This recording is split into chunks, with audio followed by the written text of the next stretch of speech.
lost Brian, and so he asked if he could get back on. So, Brian, we're putting you back on. You're in Georgia, you're on with Matt and Tracie, and you say precepts say their worldview is justified by God. How can we have a conversation with them about this? You there, Brian? Hey. Hey. I am. Can you hear me? Yeah, we can hear you now. Wonderful. I just wanted to tell y'all hi. Hi, Tracie. Hi, Matt. Hi. I've been a fan of the show for some time, and I haven't ever called in a show before today. All right, first-time caller.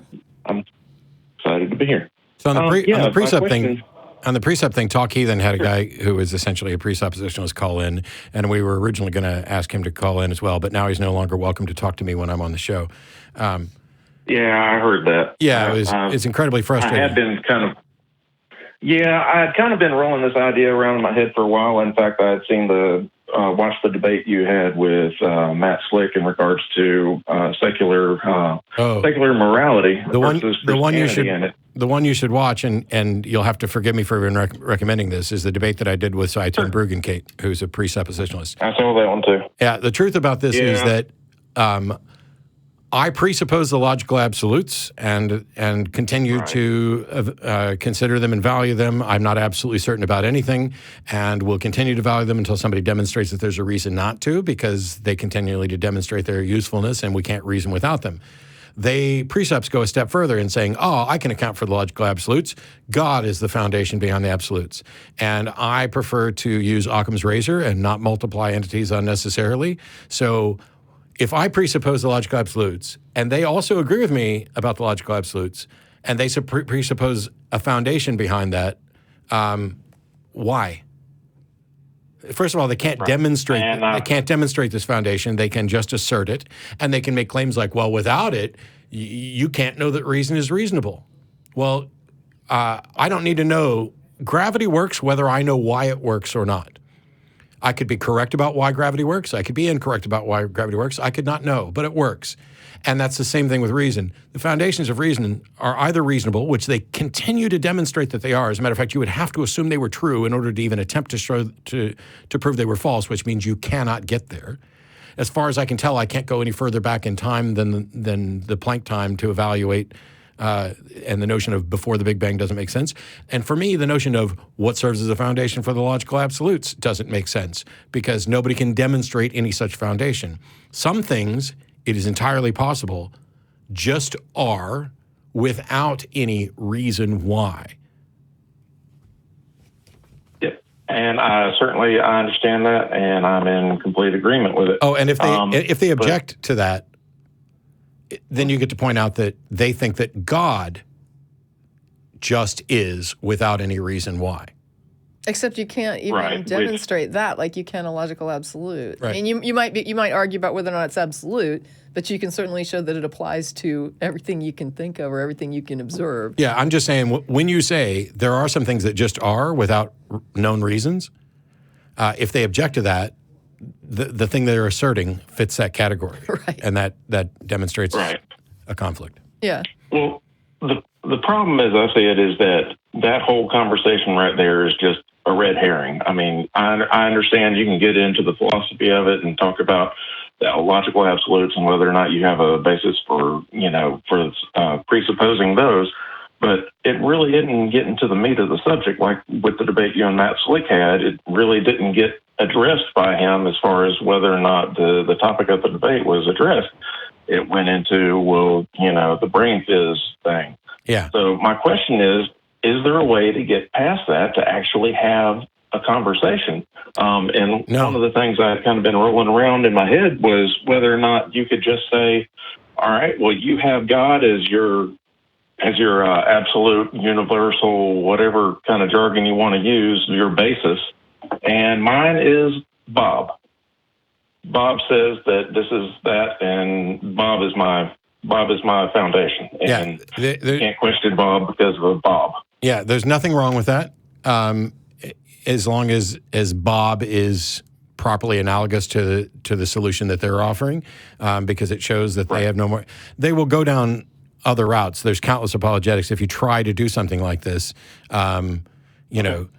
then you'll get into argumentum ad populum, where it's like, oh, well, countless people throughout almost all societies have believed in a God, and yet nobody believes in this Bob thing, which doesn't prove that you're wrong. But the answer to your question was, is there a way to get around it? And the reason I said no so quickly is because if the person you're talking to does not and will not get around it, then nothing you try is going to make any progress. If, you're not going to get a presuppositionalist to get outside of that framework until they want to. Right. And that's kind of the thing. I'm trying to figure out, are they honestly stuck that they feel like they can't have a conversation without your worldview being the same as theirs? Or is this just a complete diversion to get away from talking about what you wanted to talk about to begin with? It's for me, and while I don't actually read minds as much as I might pretend to, the entire presuppositionalist argument is, here are some people who are terrified of not having an answer, and now they've got one. And they've got one that you don't have, and you're willing to acknowledge that you're okay not having an answer, and all they're going to do is keep throwing it in your face that without an answer, you can't know that reason is reasonable. Well, what they're doing, and what happened today on Talk Heathen, was they're setting up two things. They are saying that absolute certainty is required for knowledge and rationality, which is not true for either of those, and that faith is any belief held in the absence of certainty. Well, I don't think there's any path to absolute certainty ever.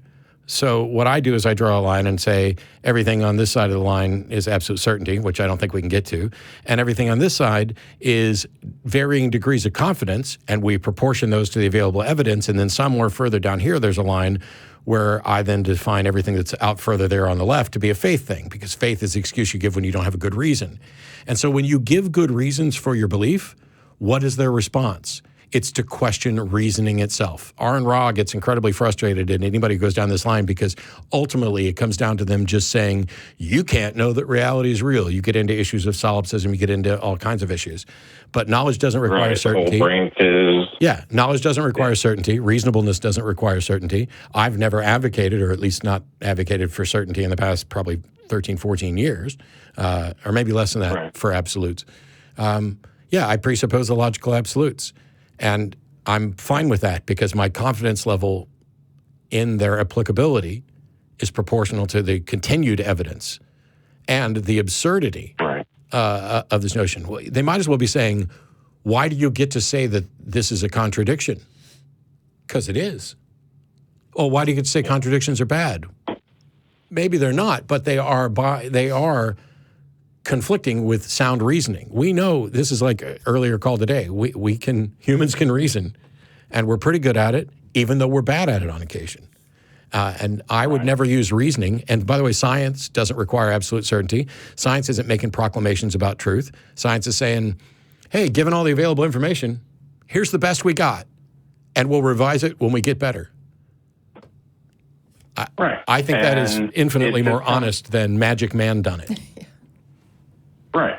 And it just kind of comes down to, what seems to work and what keeps working. I don't feel like I have to have a logical, a foundation for all this to know that this water bottle is going to carry water and I can drink out of it. And I keep doing that, and it keeps on working. Yeah, I mean, I use the example of crossing a busy street and either using the data that you have based on your observations of vehicles coming, or ignoring that data, and whether you believe that the outcomes in trying to cross the street would be the same, or if you think there would be better outcomes predicted based on observing the traffic and actually conforming to that as evidence that it's not safe to cross. Am I absolutely certain that there's not an invisible, inaudible bus heading at me at 60 miles an hour? No, because I'm not absolutely certain of anything. But I'm reasonably confident that I have no reason to believe that there is an invisible, inaudible bus coming at me, or that one even exists, or anything like that. Am I taking it on faith that there's not an invisible, inaudible bus? Well, I guess it depends on your definition of faith. But if you want to call it faith, I don't think whatever faith I might exercise in not thinking there's an invisible, inaudible bus coming at me is fundamentally different from the people who are using faith to say, There's this magical being that exists outside and inside of space and time, and he cares who I sleep with. Yeah.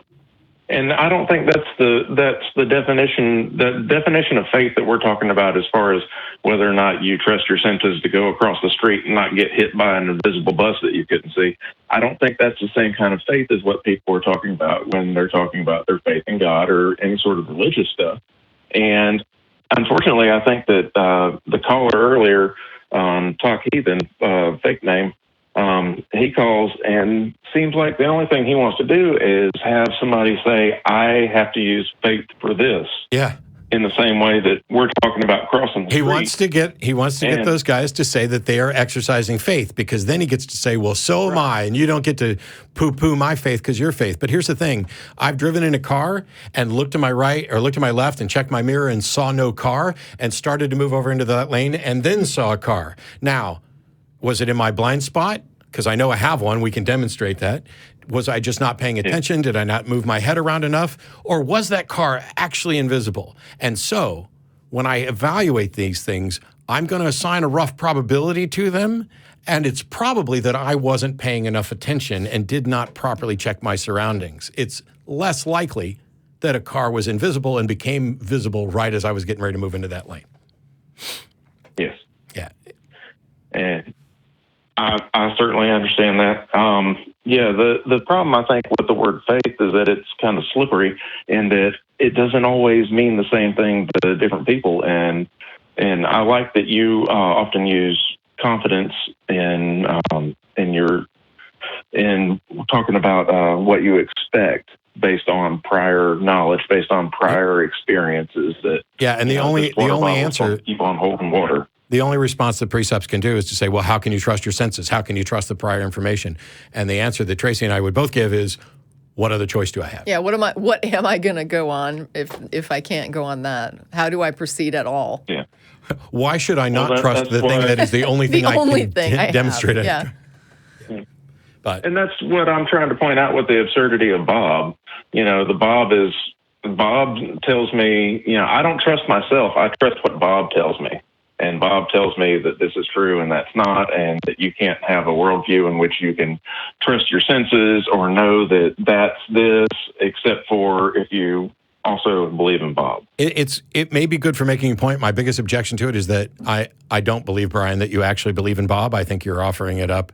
And so I think that any precept that you're arguing with is going to say, well, you don't actually believe in Bob. And I don't know if this is correct or not, but I mean, not question Bob. The first thing I would think of, like as a Christian in the past, is that I would probably end up saying, how is Bob just not another label for my God? Yeah.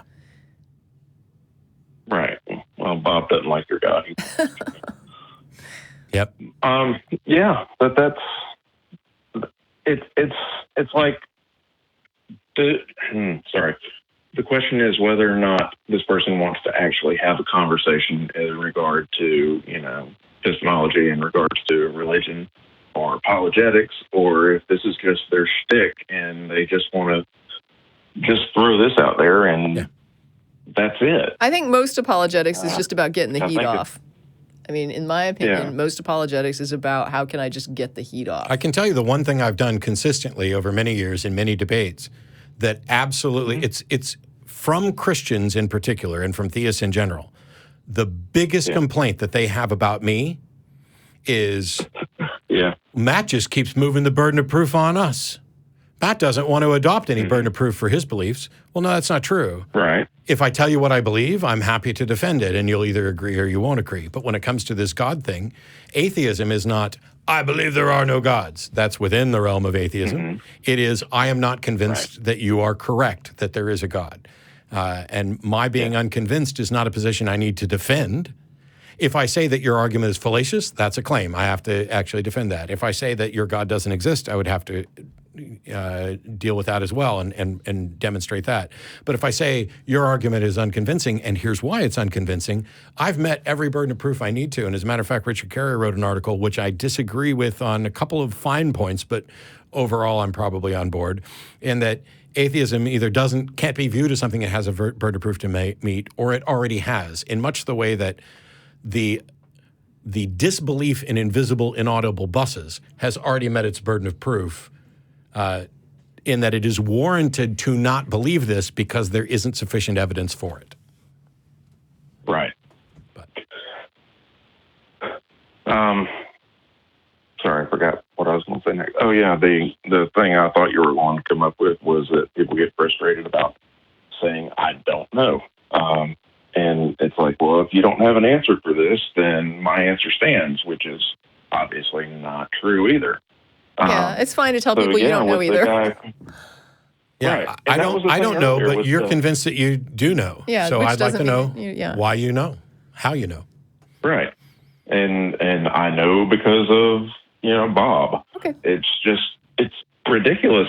And it just frustrates because you go through this argument again and again and again, and it's like we're not even getting to the meat and potatoes here. You just want to hash this out, and there's no answer for it because at the end of the day, we're all going to have to presuppose reason, and that's what we're stuck with. As far as I can tell.